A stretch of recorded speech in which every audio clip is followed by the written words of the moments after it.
A herança é o direito de herdar, ganhar, obter ou conquistar algo através da sucessão, ou seja, transmitido de uma pessoa para outra pessoa.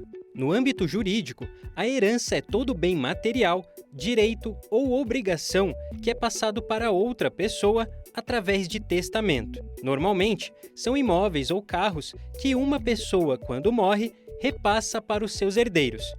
Mas também, dívidas podem ser herdadas. O destino da herança deixada por alguém depende de vários fatores, como a configuração familiar no momento da morte e a existência de testamento. Mas quais são as regras e exceções para entender quem fica com os bens? Qual o processo para a partilha de bens?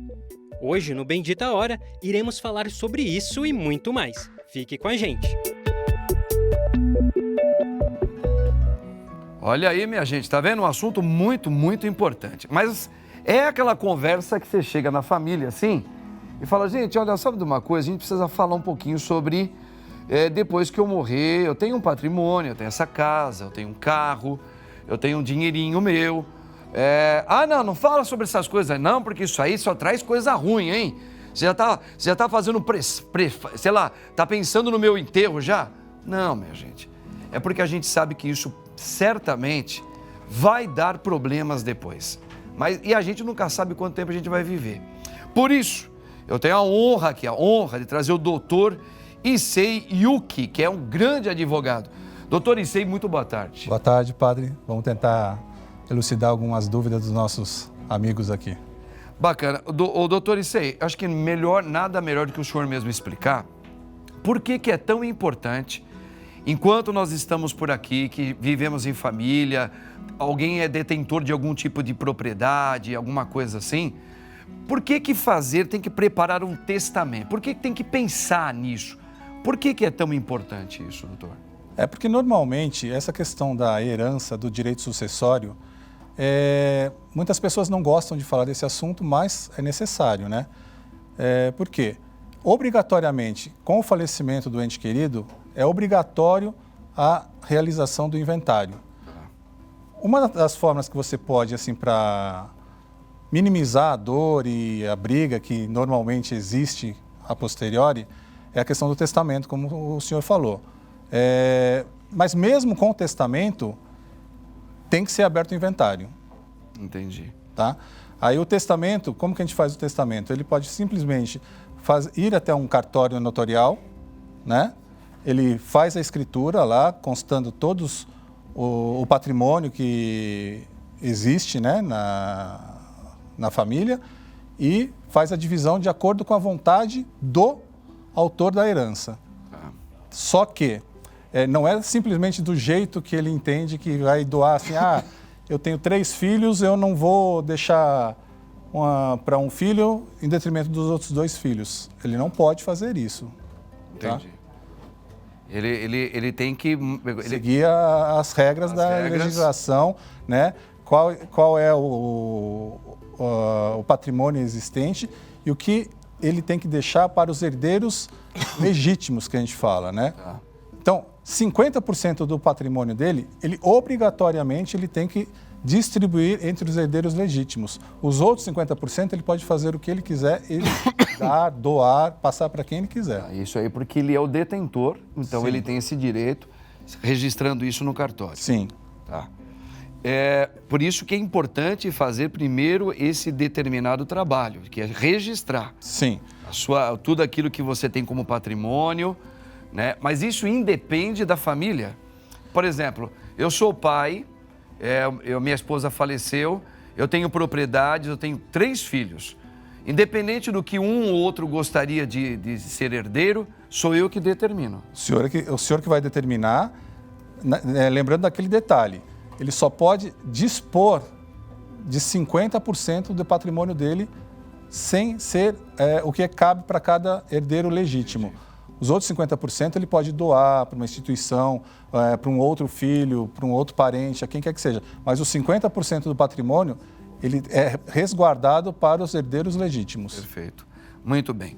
Muitas vezes uma pessoa, ela é sozinha e conquistou alguns patrimônios, ele não tem filhos, né? Ou teve, morreu, não tem irmãos próximos, não tem... Nesses casos, como é que faz? Uma pessoa... A gente tem um caso até um pouco... Foi comentado do grande artista Jô Soares, né? O filho dele morreu já há alguns anos, então ele não tinha uma esposa, não tinha etc e tal, que estava vivendo com ele. Nesses casos, ou não precisa dar o exemplo dele, mas casos parecidos como esse, como você pode preparar e fazer um testamento, ou se não fez, como é que fica isso? Mais uma vez, nós temos que resguardar os direitos. Se ele não tem descendentes, filhos, netos, bisnetos, tem que subir para os ascendentes. Se ele também não tiver pais, avós, bisavós, aí sim vão para os colaterais, os irmãos. Aí sim, irmãos, sobrinhos e tal. Não tendo nada, ele pode fazer um testamento e deixar para quem ele quiser. Não deixando o testamento, vai para o Estado. Vai para o Estado. Tá vendo, minha gente? Você aí, ó, que é detentor de patrimônios, você já não tem mais nenhum tipo de familiaridade, nem descendente, nem ascendente, como o doutor estava falando. Cuidado, a não ser que você esteja disposto a deixar para o Estado mesmo, tá ok? Tá certo que nesse mundo aqui nada a gente vai levar, mas às vezes a gente pode deixar uma ajuda para alguma instituição, para alguém que você tem uma amizade, que de repente fala, olha, é um colega que eu tenho, um amigo, uma amiga, que eu sei que necessita, então você faz um testamento, né? Doutor, como funciona essa herança no caso, por exemplo, se o caso da pessoa que tem filhos fora do matrimônio, tá? Então, assim, às vezes a família não sabia, eu já conheci casos assim. Então, olha, existe a esposa, os filhos, e aí, depois da morte do esposo, soube-se que ele tinha uma família fora, ou seja, um filho fora, tá? Mas na hora que ele morreu, eles iam ter que distribuir os patrimônios do pai. Como é que fica nesse caso? Tem que também descobrir onde tem esse filho, ou esse filho pode aparecer, mesmo que a família não saiba, ele terá o mesmo direito? Como que funciona isso, doutor? Na verdade, é o interessado que vai ter que provocar o juízo para ter o direito à herança, o filho de um outro relacionamento. Mas assim, ele tem direito sim, né? Mesmo que essa pessoa, ela constitui nova família, né? Tem herdeiros e tal, essa questão a gente tem que verificar a questão do que foi adquirido após a constância do casamento com essa nova família, né? E o que foi já constituído antes também. Mas o herdeiro fora do casamento também tem direito. Tem direito também. Tem direito. Como os outros filhos também têm. Iguais. Interessantíssimo, hein, minha gente? Doutor, eu acho que ainda cabe mais uma perguntinha antes do merchan que a gente vai fazer. Sim. Acho que a rainha está aí. Você já ouviu falar da rainha? Você vai conhecer a rainha nossa aqui. Ela vai falar de um produto maravilhoso. Mas, doutor, em casa, já teve perguntas de pessoas que falam assim, a pessoa... Ela tem parentes, mas ela estava com muitas dívidas. Muitas dívidas. Aí ela falece e a pergunta é essa. No caso de pessoas que falecem sem deixar testamento, ocorre alguma possibilidade de deixar as dívidas para alguns da família? Em algum caso? Entendi. A dívida específica, somente dívida, não. Tá. Mas a dívida entra dentro do inventário, sim. Um exemplo clássico, assim, por exemplo, ele tem um patrimônio num valor de R$1 milhão. Tá. E ele tem uma dívida de 500 mil. A dívida vai absorver metade desse patrimônio, 500 mil, e vai ser dividido, mesmo com ele falecido. O que não acontece por exemplo, ele tem 1 milhão de patrimônio e tem uma dívida de 1,5 milhão. Esses 500 mil sobressalente não afeta os herdeiros. Não afeta, porque era uma coisa que tinha que ser discutida com ele em vida. Isso. Mesmo ele não tendo condições... O patrimônio dele responde, mas não transmite para os herdeiros. Não transmite para os herdeiros, perfeito. Muito interessante, tá vendo, gente? A importância de pensar nas heranças, de fazer um testamento direitinho. Tem que fazer isso. Até nós padres, que somos diocesanos, nós temos que fazer também um testamento. Porque como o padre é secular, no nosso caso, tem o padre religioso e tem os padres seculares. Seculares, você também pode ser detentor de alguma propriedade sua. herdada pela família, e a igreja não tem nada a ver com isso. Então, nós padres também temos que deixar um testamento. Eu tenho um carro, eu tenho uma casinha, eu tenho uma coisinha. Se eu falecer, como é que isso vai ser distribuído? Vou deixar para a igreja? Vou deixar para alguém? Vou deixar para alguém da minha família? Nós, padres seculares, também temos que fazer. Nós vamos falar agora de um trabalho maravilhoso da Oral Sim. Olha, a Oral Sim vem fazendo um trabalho espetacular. Por exemplo, atenção aí você que está tendo dificuldade na mastigação. Compromete a saúde da sua qualidade de vida e compromete mesmo. Então veja a Caroline, ou a Caroline, que ela fez, o que ela fez que mudou a vida dela e do seu pai que sofria com dores. Dá uma olhadinha nesse VTzinho aí, ó. Eu conseguia ver ele tirar a dentadura, às vezes deixar no copinho com água, mas eu não tinha noção da dor e do sofrimento que isso causava nele. E a gente tem o hábito aqui em casa de ouvir o rádio aí desde muito cedo, então sempre tinha propaganda da Oral Sim. Então sempre passava essa confiança. Quando ele tomou a decisão de fazer na Oral Sim, a gente só apoiou. Ficou muito, muito, muito mais jovem, né? Muito mais leve, muito mais feliz. Viu como ele ficou bonitão, sorrindo, mostrando os dentes? Por causa da Oral Sim, né? Ó, é a maior rede especializada em implantes dentários do Brasil, hein? A maior. E você conta com uma tecnologia avançada de ponta, gente. É isso mesmo. Sempre atualizada, com avanços e o que há de mais moderno, além de uma equipe profissional especializados que oferecem um atendimento de alto padrão e o alcance de todos, viu? De todo. Qualquer pessoa pode fazer esse tratamento. Então, agende a sua avaliação e volte a sorrir. E só acesse oralsim.com.br. Vá lá agora, tá? Que está na tua tela aí. Oral Sim, a mais indicada do Brasil. Oral Sim, o sorriso do Brasil. Não tem para ninguém não, ok? Realmente, o senhor acha que aqui nós brasileiros temos um pouquinho mais de receio? Ou é geral isso aí? Assim, pelos estudos do senhor, assim... Gosta desse tema, né? Para a gente chegar até discutir a questão do inventário, tem que ter acontecido uma fatalidade na família, né? Sim. Depois que acontece esse evento morte, infelizmente, tem que ser feito o inventário. Não tem outra forma. E essas conversas entre família, por exemplo, né? É muito comum a gente, às vezes, falar, tá, vamos fazer o seguinte, a gente vai atrás disso, mas aí cada um já começa, dos filhos, já começa a se levantar, dizendo assim, olha, eu já tenho, estou dando um exemplo, eu já tenho a minha casa, tá? Eu já comprei meu apartamento, eu abro mão da minha parte. Sim. Né? Aí o outro fala, eu também, né? Mesmo eles falando isso, tá? A mãe, o pai, ou na hora de você preparar um testamento, mesmo que os filhos, eles falem, até porque eles estão sensíveis a esse tipo de conversa, realmente, às vezes, cada um tem algum meio já de patrimônio, que eles não estão assim muito preocupados com aquilo que o pai e a mãe podem deixar. Mas mesmo assim, tem que ser feito o testamento, e se o pai e a mãe falar, eu vou deixar mesmo assim um para você, o outro para outro, isso está dentro do direito, ou isso pode ter uma outra saída, doutor? Como é que... Então, com relação ao testamento, ele necessariamente, independente do testamento, você tem que entrar com a abertura do testamento em juízo. E depois que você homologa esse testamento, ele também entra no inventário. A partir do momento que você tem o patrimônio, para ser transmitido, tem que ser feito através do inventário. Entendo. Né? Essa questão que o padre falou também com relação a abrir mão ou deixar de abrir mão, isso é possível. Só que é possível quando todos são maiores e capazes. Tá. Se existe um menor, tem que ser feito tudo de acordo com o quinhão de cada um que está estipulado em lei. Pergunta. Legal. Doutor, nós temos uma perguntinha aí também. Vamos analisar aqui, é a Marilta. Aqui, aliás, a Marilta é espetacular, viu? Mariltinha, beijo no teu coração, viu, minha linda? A Marilta diz assim, doutora, boa tarde, eu gostaria de passar um imóvel que tenho no nome dos meus filhos em vida. É melhor opção? Acho que eu não entendi a pergunta direito, mas acho que ela tem um imóvel no nome dela. Ela tem o nome dela, ela quer passar para o nome dos filhos. Ela... Como é que fica? Ela vai ter direito de viver, eles não podem fazer nada enquanto ela vive? Ela pode fazer a doação em vida, né?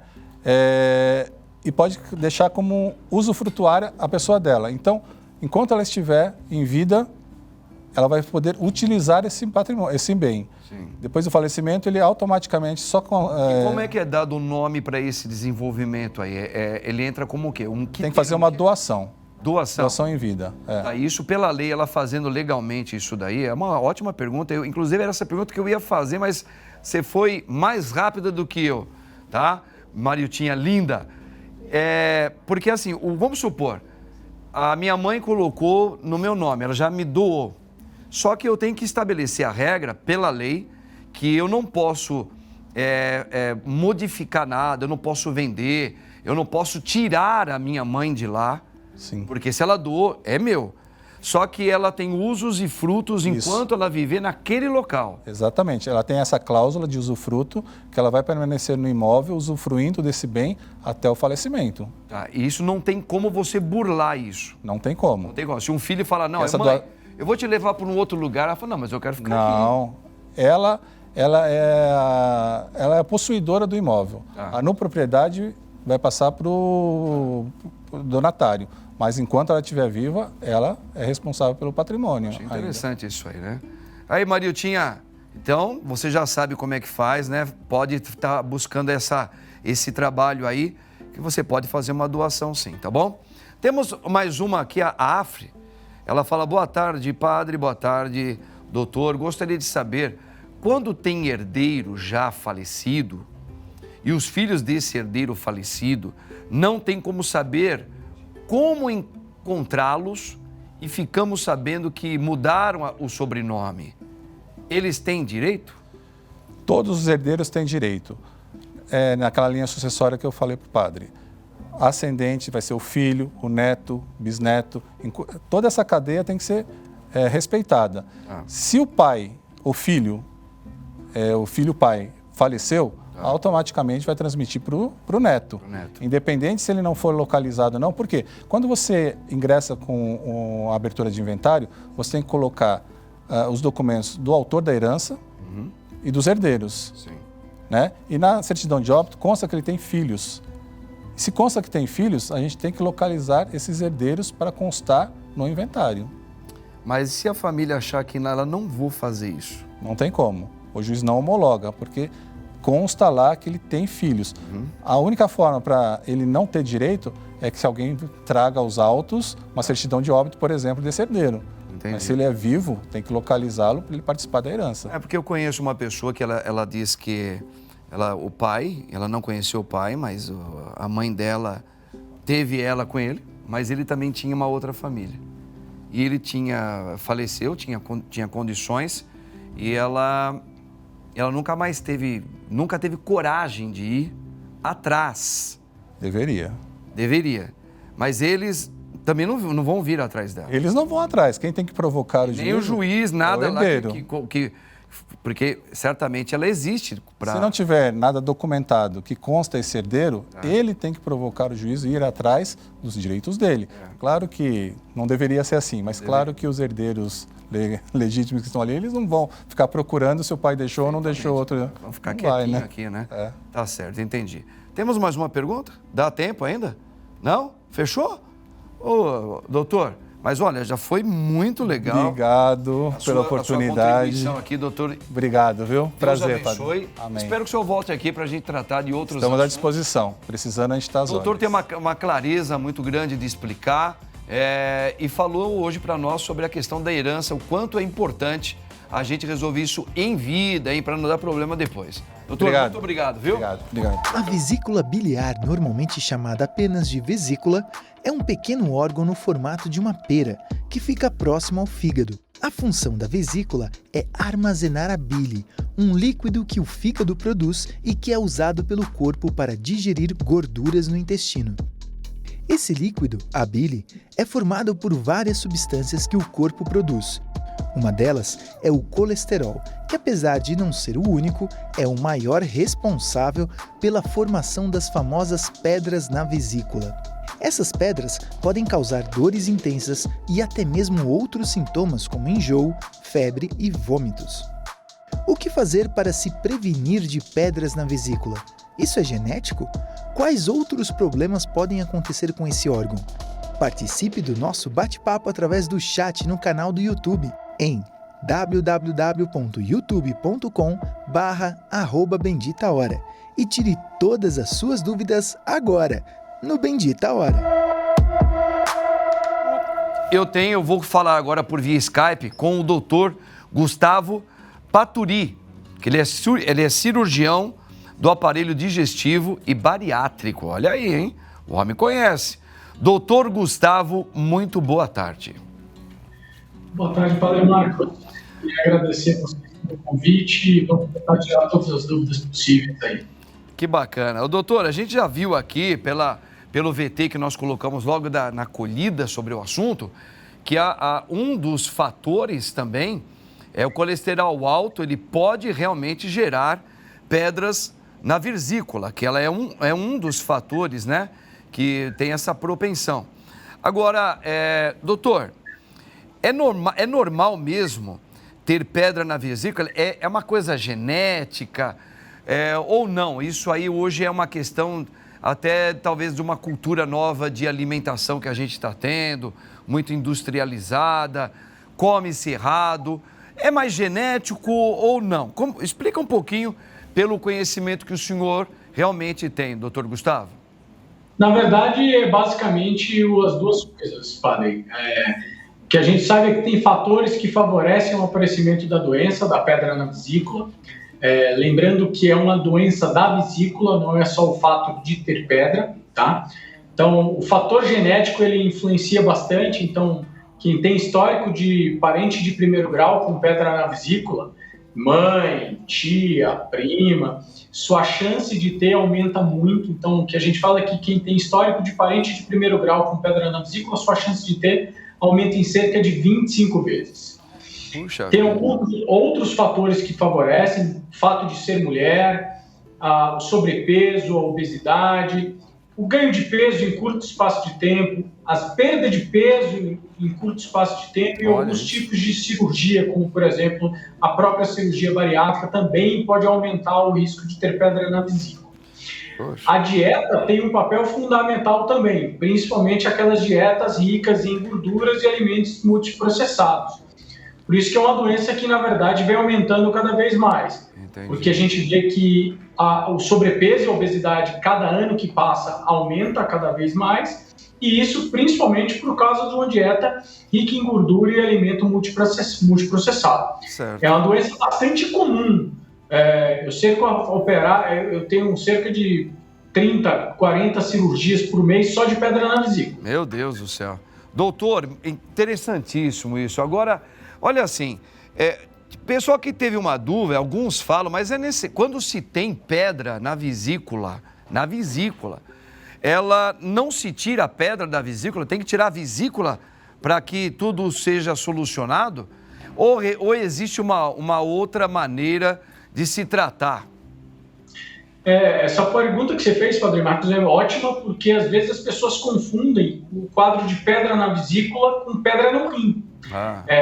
O rim, a gente tira só a pedra, tá? Sim. Quando você tem pedra na vesícula, é uma doença da vesícula, então a gente precisa retirar o órgão, a gente precisa retirar a vesícula, sim, porque senão você fica formando essas pedras direto, e aí você teria que ficar operando o tempo todo. O problema da pedra na vesícula é justamente ela sair da vesícula. Toda vez que você come qualquer coisa que tem gordura, a bile que é produzida no fígado, tá? É bom falar isso para as pessoas que a vesícula ela não produz a bile. Quem produz a bile é o fígado. O fígado produz mais ou menos aí 1 litro a 1,5 litro de bile todo dia. E a função dessa bile é justamente quebrar a gordura, fracionar. A molécula de gordura é muito grande e a gente não consegue absorver. Então a bile serve para isso, para emulsionar seria a palavra, mas em outras palavras, para quebrar essa molécula de gordura em frações menores para absorver. E a vesícula é um reservatóriozinho que guarda ali de 30 a 70 mililitros de bile, tá? E toda vez que a gente come gordura, isso independente do tipo de gordura, é bom falar, que não significa só quando você come pizza, hambúrguer, mas, por exemplo, as gorduras boas, abacate, banana, caqui, azeite, comeu gordura, a vesícula contrai e ela joga esse excesso de bile para o intestino como se fosse para dar um suporte a mais de bile para a gente absorver mais energia. O problema é que quem tem essas pedrinhas, o risco é essa pedrinha entupir algum desses canais que a gente chama de vias biliares. Sei. Ô, doutor, e assim, acho que dos primeiros sinais de que a pessoa está com essa vesícula doente, né? Porque ela está doente, quando ela começa a gerar essas pedras aí, porque ela realmente está enferma. Quais são os primeiros sinais que a pessoa pode já estar percebendo no corpo que realmente, olha, isso aqui está me parecendo problema na minha vesícula? Logo no início, quando o paciente tem, às vezes, as pedrinhas muito pequenas, que a gente chama até de microcálculos, de microlitíase biliar, ele geralmente não vai ter o sintoma típico de pedra na vesícula, que é uma dor forte na boca do estômago ou do lado direito, até como mostra a foto. Tá. Geralmente o paciente começa com uma indisposição, quando come uma coisa mais gordurosa, uma sensação de refluxo, má digestão, de que come e fica muito estufado, a sensação de enjoo, náuseas também é bastante comum. E a partir do momento que essa pedrinha entope algum desses canaizinhos, aí pode ter outros tipos de sintoma, como esse sintoma típico, que é a dor forte, tipo cólica, bem na boca do estômago ou do lado direito, que vai para as costas, geralmente associada a náusea, vômito. Em casos mais graves, quando essa pedrinha entope o canalzinho principal que sai do fígado, a pessoa fica toda amarelona, como que a gente chama de icterícia, tá? Como se tivesse hepatite. Sim. E aí pode mudar a coloração também de xixi, a urina ficar bem escura e o cocô ficar bem branquinho também, que é justamente quando tem essa obstrução. Meu Deus. Vale salientar que é justamente, o ideal é sempre operar quando descobre que tem pedra na vesícula para justamente evitar esses quadros mais graves da doença. Perfeito. Eu não sei, o Barba, não sei se ele tem uma pergunta, mas eu tenho uma perguntinha antes também, doutor. Existe uma dúvida de muitas pessoas que, às vezes, fazem aquela cirurgia bariátrica, né? Se tem um risco de ter problemas na vesícula ao fazer essa cirurgia, é comum ter, não é? Existe algum risco de ter algum problema na vesícula depois de ter feito a cirurgia bariátrica? Tem sim. A cirurgia bariátrica ela traz diversas coisas boas para o paciente, com melhora de doença metabólica, perda de peso, melhora de hipertensão. Só que ela tem esse efeito que aí em cerca de 20 a 30% dos pacientes, eles podem realmente acometer com pedra na vesícula. Puxa. Isso geralmente se deve a basicamente 2 fatos. Pela perda de peso acentuada, tá? Em curto espaço de tempo, e também porque a gente modifica o trânsito do intestino quando a gente faz a cirurgia bariátrica, e isso modifica uma coisa que a gente chama de circulação enterohepática do colesterol. Lembra que você falou que assim, o colesterol alto ele pode dar pedra na vesícula também. E quando a gente modifica essa circulação de absorção de colesterol, o colesterol sai do sangue, vai para o fígado para ser metabolizado, isso pode aumentar o nível de colesterol na bile e aí dá essas pedrinhas também. Então, geralmente, cerca de 30% dos pacientes que fizeram cirurgia bariátrica podem ser acometidos da doença e aí tem que operar a vesícula depois. Perfeito. Ô, Barba, você gostaria de fazer uma pergunta? Aproveita que o doutor está aí, e eu acho que é um assunto muito importante, interessante, né? Você gostaria de fazer uma pergunta para o doutor Gustavo? Tá bom, mas eu tenho uma pergunta aqui, porque o Barba come muito. Ele come muito, ele não tem muita disciplina alimentar, doutor. Agora, tem como evitar, por exemplo, todos nós aqui que aparentemente nós não temos essas dores, né? Mas tem como evitar ter esse futuro problema na vesícula? Tem a ver mesmo com a alimentação ou tem que fazer algum outro tipo de verificação, doutor? O ideal é sempre manter uma alimentação saudável, rica em fibras, diminuir ingesta de alimentos multiprocessados, de alimentos gordurosos. O ato de fazer exercício físico também serve para evitar, porque você acaba evitando sobrepeso e obesidade, tá? O ideal é sempre o paciente fazer o acompanhamento com o seu cirurgião, o seu gastroenterologista. Geralmente a pedra na vesícula é fácil de ser diagnosticada através do ultrassom, tá? Aquele examezinho que a gente faz, passa o gelzinho e você consegue ver se tem pedra na vesícula. O principal problema, às vezes, são quando você tem as pedrinhas muito pequenas, essas pedrinhas abaixo de 5 milímetros, geralmente elas não são vistas no ultrassom. E aí você precisa fazer um ultrassom endoscópico, tá? Que a gente chama de ecoendoscopia, em que, na verdade, ele faz uma endoscopia e aí, por dentro, ele faz um ultrassom da vesícula, que aí ele consegue ver esses cálculos bem pequenininhos. Esses cálculos pequenininhos, que a gente chama de microcálculos, são importantes de ser diagnosticados porque eles dão muito pouco sintoma. Então, assim, a grande maioria dos pacientes, às vezes, tem sintoma de enjoo, náusea, e acaba falando que é da gastrite, que é do refluxo, e vai tratando isso aí clinicamente com medicação, quando, na verdade, ele pode aí evoluir para uma forma grave da doença, porque esses cálculos pequenininhos são mais fáceis de entupir o pâncreas e dar pancreatite. O nosso principal medo de quem tem pedra na vesícula é justamente ter uma pancreatite aguda, que é uma inflamação do pâncreas, que é uma doença gravíssima, que pode chegar aí com índice de óbito de 20% a 40%. Meu Deus do céu. Fala. As mulheres têm mais chance de ter pedra na vesícula. O Barba está colocando aqui, doutor Gustavo, se existe um fundamento aí realmente científico que comprova que os homens têm menos problemas na pedra na vesícula do que as mulheres. As mulheres têm uma tendência a ter um pouquinho mais esse probleminha nas pedras da vesícula? Tem. A gente sabe que a incidência da doença de pedra na vesícula é superior nas mulheres, tá? Principalmente essas mulheres que têm histórico familiar, pacientes que têm sobrepeso. Então, é sempre importante, paciente, principalmente mulher, que tem histórico familiar de pedra na vesícula, fazer um acompanhamento ali de ultrassom semestral, anual, para justamente não ser pega de surpresa com a crise de uma colecistite aguda, que é quando infecciona a vesícula, ou de uma pancreatite aguda. Ô, doutor, assim, e no caso dessas pessoas que, infelizmente, tiveram pedras na vesícula e tiveram que tirar a vesícula, como que essa retirada desse órgão, que ele é tão importante, como que a pessoa depois ela vai, assim, ela é substituído por alguma outra coisa na hora de tirar essa vesícula? A pessoa poderá ter outros tipos de problemas a não ter mais essa vesícula. Como que o senhor poderia colocar para as pessoas que precisam fazer uma cirurgia? Lembrando que a cirurgia é sempre a retirada do órgão, a gente tira a vesícula, tá?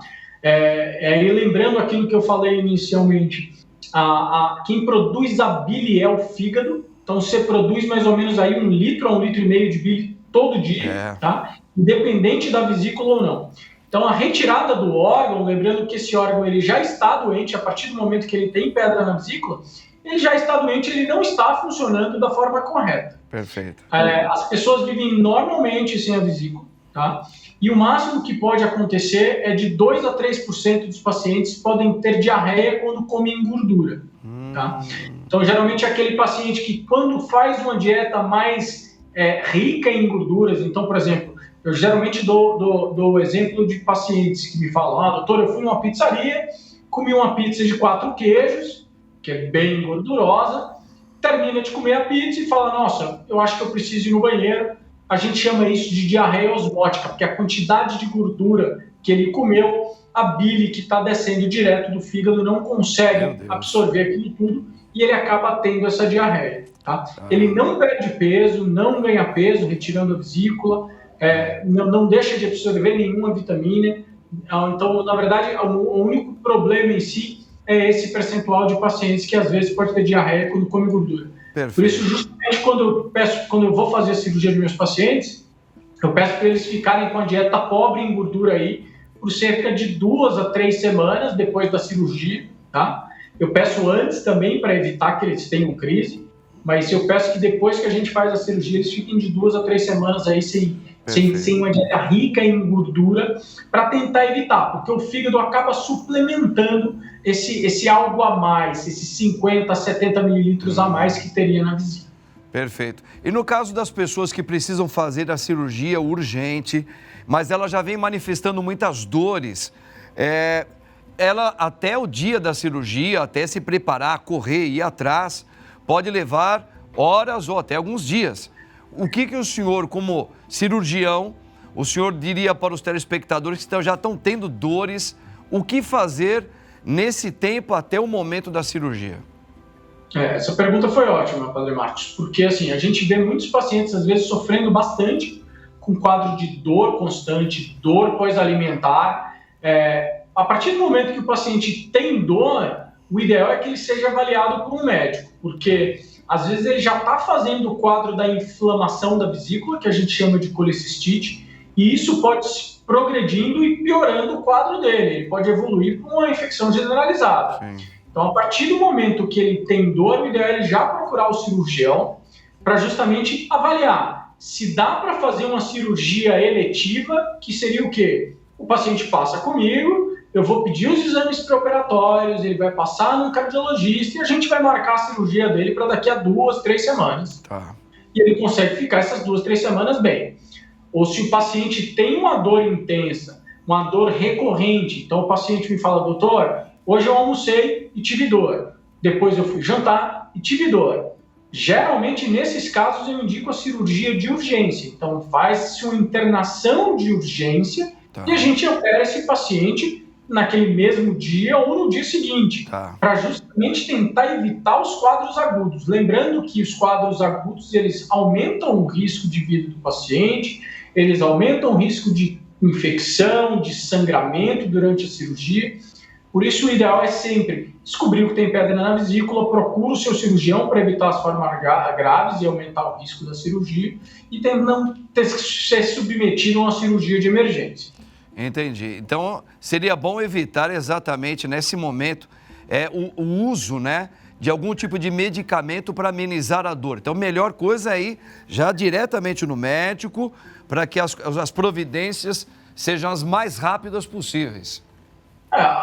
Meus pacientes, Padre Marcos, geralmente eu peço o seguinte: teve dor, toma um Buscopan composto, uma Novalgina, a dor melhorou, de qualquer jeito eu vou querer ver ele no outro dia. Se a dor não melhorar, me liga, porque eu vou encaminhar para o pronto-socorro para avaliar ele lá no pronto-socorro, para, se for necessário, fazer cirurgia de urgência. Perfeito. Barba, você queria... Olha, o Barba está falando aqui, nós temos o Barba, que é nosso cameraman aqui. Mostra o Barba para ele, para o doutor Gustavo ver direitinho, né? O doutor, o senhor mais ou menos já meio que respondeu essa pergunta, mas o que a gente pode fazer para prevenir, né, que tem essa pedra na vesícula? O senhor falou de uma alimentação balanceada, com bastante fibras, mais alguma coisa? O senhor falou de exercício físico, mas o senhor também gostaria de acrescentar mais algum tipo de endereço aí para evitar esse tipo de acontecimento? Principalmente como é uma coisa que a gente não tem tanto controle, porque, por exemplo, se o paciente tem perda de peso acentuada aí de 4 ou 6 quilos em um mês, ele já corre o risco. Então, o ideal é justamente tentar evitar sobrepeso, tendo uma dieta balanceada, diminuir a ingesta de gordura, porque às vezes, por exemplo, o paciente, eu tenho vários pacientes que às vezes são jovens, magros, mas ele tem um histórico familiar de pedra na vesícula, e isso ele não consegue evitar. Então, tentar ao máximo manter os hábitos saudáveis para tentar não dar um risco maior. Perfeito, perfeito. Ô, doutor, nós temos ainda uns minutinhos aí, se o senhor me permite, se o senhor quiser acrescentar pelo conhecimento que o senhor tem de algumas coisas em relação à vesícula, né? O senhor fica à vontade, porque assim, nós temos um tempinho. Agora, se o senhor permitir, eu também gostaria de fazer uma pergunta que tem a ver também com a tua área, que é essa questão da cirurgia bariátrica, tá? Vamos lá. Primeiro, assim, em relação já, para a gente finalizar um pouco de vesícula, tá. Lembrar que é uma cirurgia relativamente, eu não gosto de falar da palavra simples, porque nenhum procedimento cirúrgico é simples, tá? Mas é uma cirurgia bastante corriqueira. Atualmente a gente faz a cirurgia por videolaparoscopia, então são 4 cortes de 3 a 5 milímetros, bem pequenininho, tá?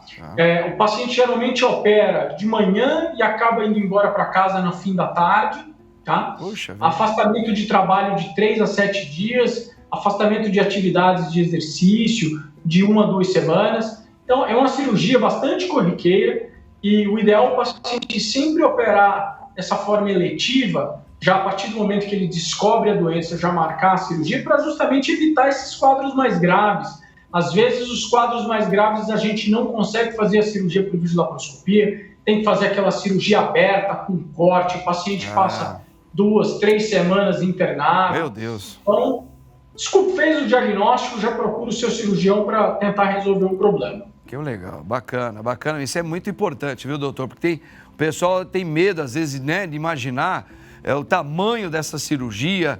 E o senhor foi bem categórico aí e acalma dizendo isso aí, né? A pedra pode provocar pancreatite, doutor? Pode. A principal causa de pancreatite é pedra na vesícula. A gente sabe que 75% das pancreatites agudas são causadas por pedra na vesícula. E esse é o maior temor de nós médicos, dos pacientes que chegam para a gente com pedra na vesícula. É justamente o medo da pancreatite. A pancreatite aguda, a gente divide ela em duas, em pancreatite leve e pancreatite grave. Para você ter uma ideia, a pancreatite leve, o paciente fica internado de 3 a 7 dias aí em UTI, em jejum absoluto, não pode comer, não pode beber nada. Meu Deus. E a pancreatite grave tem um índice de óbito de 20 a 40%. Caramba. Então, é um quadro que pode se tornar catastrófico de uma cirurgia que você poderia ter feito de forma eletiva e em um dia ter resolvido esse problema. Olha que interessante, né? O senhor chegou a comentar, assim, alguma coisa sobre a pancreatite aí na sua explicação, mas sempre é bom a gente salientar, né? Doutor, agora o senhor também trabalha bastante aí com a parte bariátrica, essas cirurgias o senhor costuma sempre fazer também? Faço bastante. Atualmente a gente fala, Padre Marcos, de cirurgia bariátrica e cirurgia metabólica, tá? A cirurgia bariátrica é indicada para aqueles pacientes que têm um índice de massa acima de 35, com uma comorbidade, tá? Esse índice de massa basicamente é os pesos do paciente dividido pela altura ao quadrado e a gente consegue chegar nesse índice de massa, tá? Legal. Os pacientes que têm um índice de massa acima de 40, eles já têm a indicação da cirurgia bariátrica, independente se ele tem alguma comorbidade. Entendi. Comorbidade a gente fala que é diabetes, pressão alta, doença do refluxo gastroesofágico, tá entendendo? O que a gente tem visto é aumentar bastante o número de cirurgia metabólica, que é justamente cirurgia bariátrica quando a gente tem um intuito da melhora dessas doenças. Então, por exemplo, o paciente tem uma diabetes não controlada, tá? E aí ele tem um índice um pouco mais baixo, e a gente faz a cirurgia justamente com o intuito para tratar a doença. A perda de peso acaba sendo uma coisa secundária. Entendi. Porque essa cirurgia bariátrica, quando a gente faz, tem uma série de modificações hormonais do intestino que acabam melhorando toda a resposta metabólica do paciente. Perfeito. Então a célula torna-se mais ávida em relação à insulina, e aí o paciente acaba melhorando dessa diabetes. Porque é justamente isso mesmo. A intenção era perguntar isso para o senhor, porque a gente sabe que o diabetes ainda não tem uma cura, não tem uma medicação que cure essa doença. E a gente sabe que muitas pessoas acabam procurando esse tipo de cirurgia com a intenção não necessariamente do emagrecimento, mas exatamente eliminar o sofrimento de ter esse diabetes tão irregular, né? Então, eu acho que deve ter muita procura com esse termo que o senhor falou, não a bariátrica, é o outro que o senhor falou, né? Que a gente chama de cirurgia metabólica. Metabólica, Mas ela tá aberta para todos os públicos? Eu acho que não, né? Tem que ter algumas restrições também, doutor. Tem toda uma indicação que a gente fala. Então, por exemplo, os pacientes que têm um índice de massa entre 30 e 35, na teoria, eles não têm indicação de cirurgia bariátrica. Só que eles têm a indicação de cirurgia metabólica, dependendo se ele já faz um tratamento há muito tempo, se ele faz um acompanhamento com endocrinologista, se ele já está tomando medicação há mais de 5 anos. Então, tem uma série de pré-requisitos que a gente precisa seguir para poder indicar a cirurgia metabólica para esses pacientes que têm um índice aí acima de 30. Perfeito. Não é que assim, eu tenho diabetes e quero fazer a cirurgia metabólica. Não. Ele tem que ter ainda certos pré-requisitos para a gente conseguir indicar a cirurgia. mas a melhora é incrível. A gente vê pacientes que estão tomando 2, 3 remédios para diabetes e já no pós-operatório imediato, o paciente geralmente aí uma semana depois já está basicamente não tomando medicação. Entendi. Poxa, interessante mesmo, muito boas as colocações, porque a gente aproveita o senhor que trabalha com essa parte toda digestiva, que é uma área fundamental para o organismo humano, né? E a gente sabe, agora, os idosos, né, para pessoas já idosas, consideradas idosas, que está com tá com peso muito elevado e tem problemas de diabetes, já nesse caso, é quase que nula a possibilidade de fazer uma cirurgia assim, né, doutor? Veja bem, Padre Marcos, a gente tem a Sociedade Brasileira de Cirurgia Bariátrica e Metabólica, tá? E a gente precisa de algumas orientações de quem pode fazer. Tá. Então, tem-se em relação ao IMC e tem também a idade. Então, entre os pacientes de 16 anos e com pacientes até 70 anos, eles tendo a indicação da cirurgia, a gente pode fazer. Então, eu mesmo já operei pacientes de 66, 67 anos, tá? Abaixo de 70 anos, ele pode ser feito sim, porque ele não tem. O que a gente vê é que a perda de peso e a melhora metabólica do paciente, mesmo ele sendo idoso, vai suplementar toda essa perda de peso que ele teria. Que às vezes as pessoas pensam, não, mas ele vai fazer a cirurgia, ele vai deixar de absorver alguns tipos de vitaminas, e ele vai acabar ficando mais fraquinho. E a gente vê que a melhora das doenças que ele já tinha, por causa da obesidade, acabam melhorando em si a sobrevida do paciente. Perfeito. Então, ele abaixo de 70 anos tem indicação sim. Entre 16 e 70 anos a gente tem indicação. Que bacana. Puxa vida, doutor, eu acho que é bem isso mesmo. Eu acho que não sei se os meninos aqui ainda têm alguma pergunta para fazer. Doutor, só mais uma perguntinha para o senhor antes. O senhor, como também trabalha com essa parte, a endoscopia, que eu costumo fazer de 2 em 2 anos, eu não sei se esse é o tempo certo, porque eu tenho problemas de gastrite, faço, e às vezes ela me ataca.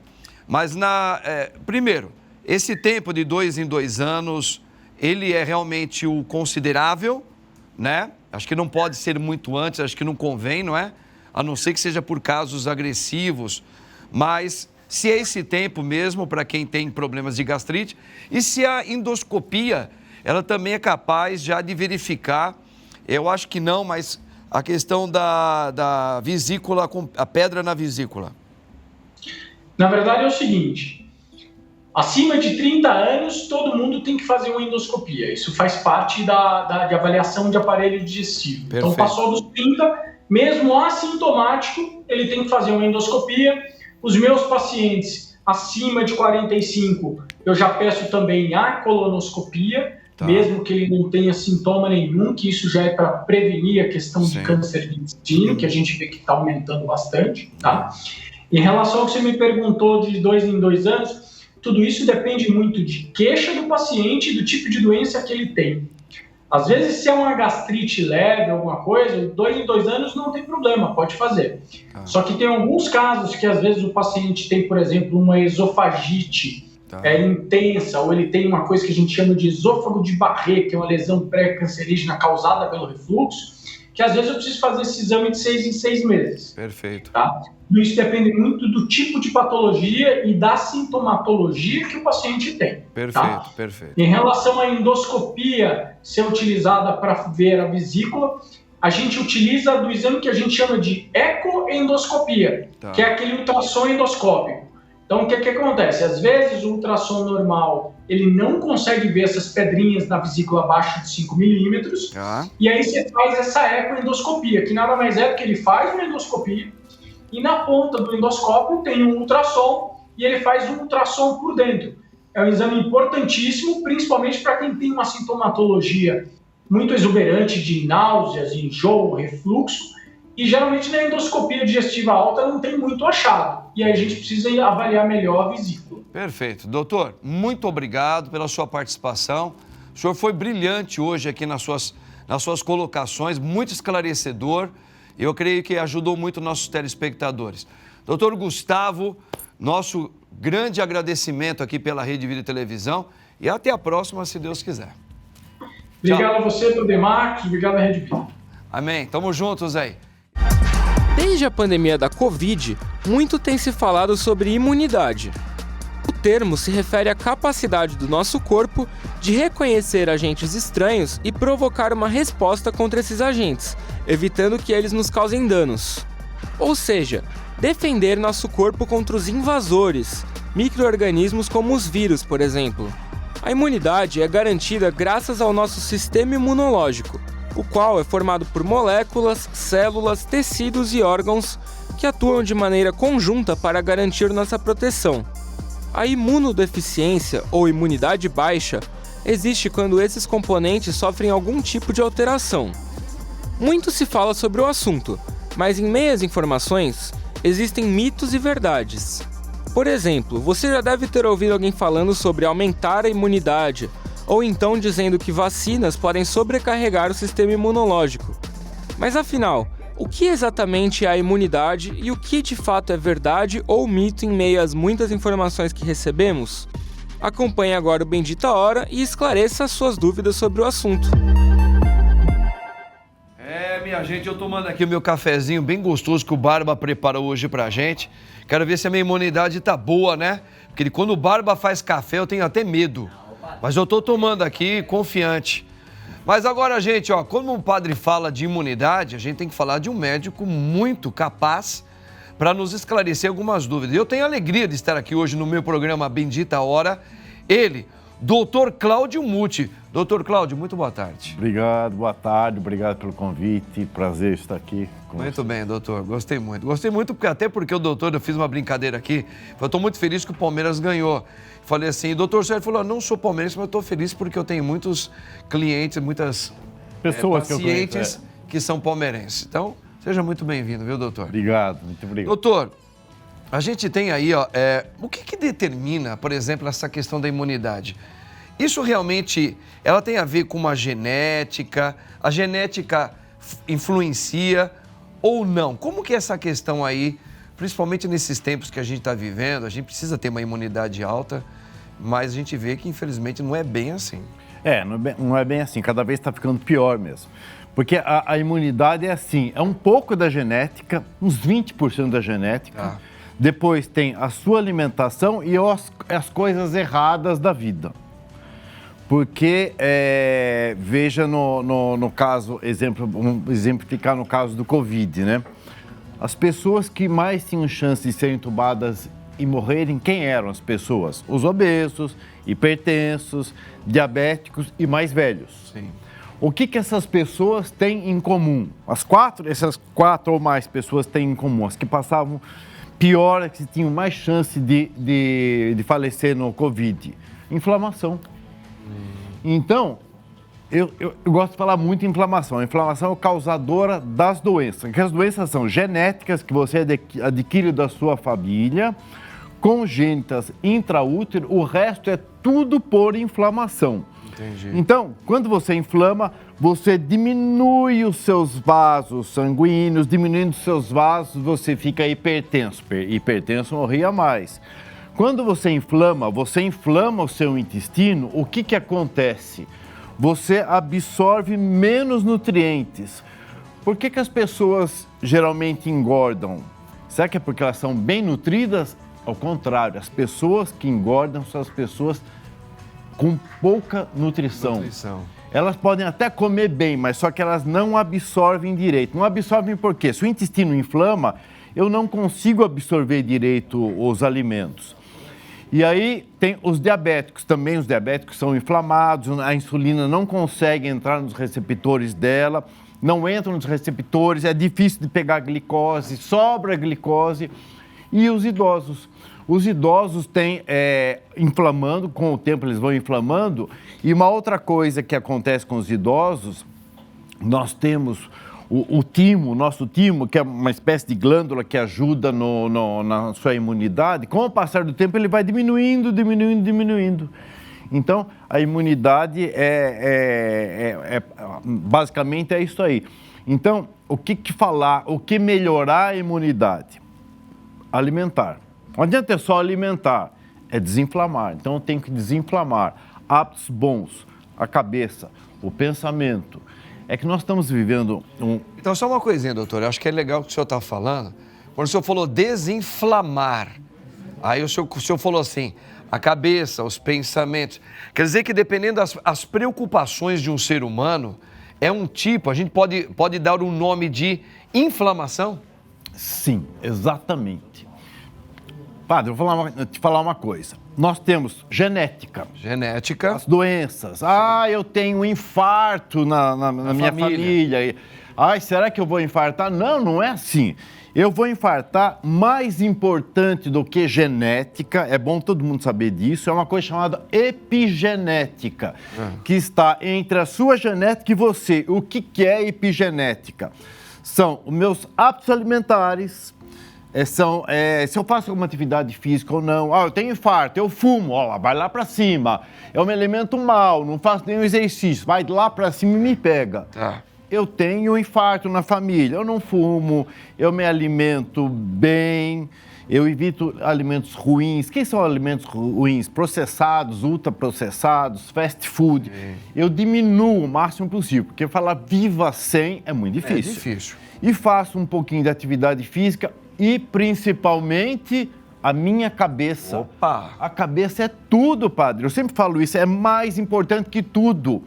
Porque assim, nós temos no universo 4 coisas básicas. A terra, o ar, o fogo e a água. Sim. Desses 4 elementos básicos da terra, quando eu era criança, minha mãe ouvia o rádio e ela, na frente do rádio, uma reza, uma coisa, ela deixava um copo de água. Eu falava, será que bobagem? Hoje em dia eu sei que não é bobagem nenhuma.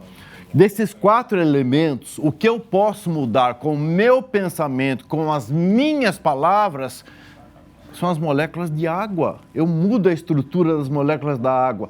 E não é invenção minha, isso é científico. Eu mudo, entendeu? Se eu mudo, se eu sou uma pessoa que pragueja, eu xingo, eu desejo mal, o que eu consigo mudar as moléculas da água? Elas ficam feias, em formatos feios. Sim. Isso é ruim. Sabe quantos por cento de água nós somos, mais ou menos? 70% de água. Então, se eu penso, falo coisas ruins, eu me prejudico o meu corpo me adoece. Então, a genética, ela, vai lá em cima. Você já sentiu mal perto de uma pessoa, não sentiu? Várias vezes. Então, você sabe que isso acontece mesmo. Se eu começo a falar coisas ruins, palavras ruins, xingar... Sentir coisas ruins o tempo todo, tem sentimento ruim. Então, se eu falar isso aqui, sabe o que vai acontecer? Eu vou vibrar ruim, vou vibrar a minha água, a água e a sua. Se você passa mal perto de mim. Claro. Então... importante é o pensamento, a cabeça da gente é importante. Então, essa questão da inflamação, ela é realmente, assim, fundamental. Então, existem vários tipos, gente. Olha aí que o doutor está falando. Uma das grandes, os grandes cancelamentos para você ele evitar uma inflamação são vários, né? Uma boa alimentação, fazer exercícios físicos e, principalmente, aqui, tá? A maneira como que você administra as coisas. Porque existem pessoas assim, eu não sei como é que se dá o nome para isso, doutor, pessoas muito negativas, né? Existe uma palavra até bíblica que diz o seguinte, o mal que eu temo vem me atingir. Mas lógico, se você teme esse mal, você pensa nesse mal, esse mal fica aqui. Esse medão, né?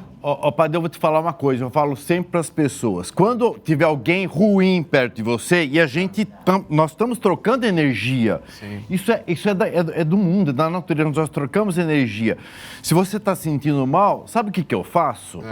O que eu faço? Eu faço um mantra, sabe um mantra bom de fazer? É o Pai Nosso. Você faz, mas é verdade, você sai de perto dessa pessoa ruim, eu faço o Pai Nosso, eu rezo o Pai Nosso, isso me dá energia, isso melhora, é aquela coisa da água, são palavras boas, o Pai Nosso são palavras boas, melhor que eu para fazer. Nos ajudou bastante, estou muito feliz e até a próxima, se Deus quiser. Doutor Cláudio não tem para ninguém, grande doutor Cláudio, obrigado doutor.